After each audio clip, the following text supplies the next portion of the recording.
Professor Augustine Gaudéamus, a name whispered in hallowed halls, etched on awards and lauded by luminaries.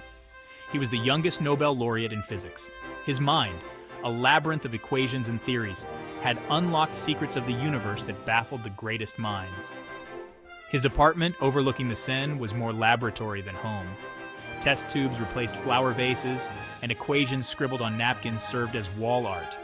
But the professor thrived in this chaos. It was the fertile ground where his genius bloomed. One chilly Parisian evening, the professor received a telegram. It was an invitation to the Nobel Prize ceremony in Stockholm. His heart swelled with pride, his life's work, acknowledged on the world's biggest stage. Little did he know this triumph would be the prelude to his most extraordinary adventure yet. The following weeks were a blur of accolades and interviews, yet the professor remained restless. The thrill of the unknown, the allure of the next big breakthrough, beckoned him back to his lab. He was working on a new project, something groundbreaking. A theory so radical, so outlandish that even he questioned its feasibility. It involved manipulating the very fabric of time and space, of reversing the aging process. One night, alone in his lab, he prepared for a crucial experiment. The air crackled with anticipation. He carefully measured the compounds, his hands steady, his eyes focused. But in a moment of distraction, he swapped two vials. A blinding flash, a deafening roar, and then silence. My hands, they're small, chubby, the hands of a child. Panic surged through him as he caught his reflection in a stray beaker. Staring back at him was the face of a 4-year-old boy. The initial shock gave way to a peculiar clarity.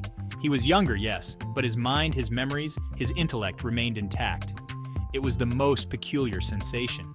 Imagine a library of knowledge crammed into the body of a toddler. The news of his transformation spread like wildfire. The scientific community was in an uproar. The media went into a frenzy.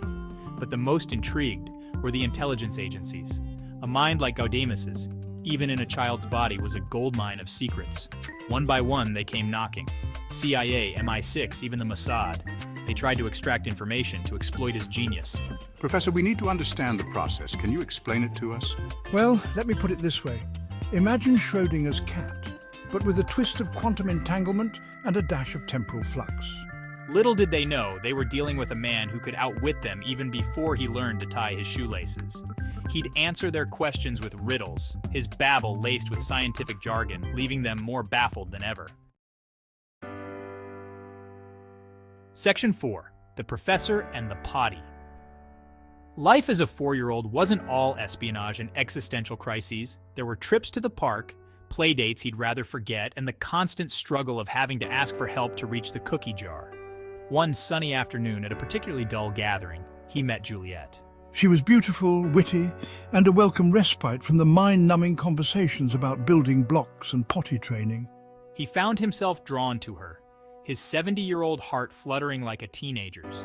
He knew it was absurd, a man his age, or rather his body's age, falling for someone, and yet he couldn't help himself. I decided to be bold, to declare my feelings. I walked up to her, took a deep breath, and in my most serious voice asked, "Excuse me, madam, would you mind changing my diaper? I believe I have a full load. And afterward, perhaps we could dance?" The dynamic between father and son had always been complicated, but now it was downright bizarre. You need to listen to me, son. I am still your father, despite everything. Oh, really? Because it sure doesn't feel like it. I'm the one who has to take care of you now. This is absurd. I'm still the same person with the same mind, just in a different package. The roles had reversed, and it was a struggle for both to adjust. The father, trying to assert authority over his now older son, and the son, grappling with the responsibility of caring for his father, who was now a child. How am I supposed to guide you when you look like a toddler? Maybe it's time you start listening to me for a change. The tension between them was palpable, but underneath it all, there was a glimmer of hope that they could find a new way to understand each other. In the midst of all the chaos, there were still moments of profound reflection. It's fascinating, really. The universe in its infancy was much like a baby, full of potential, chaotic, and constantly changing.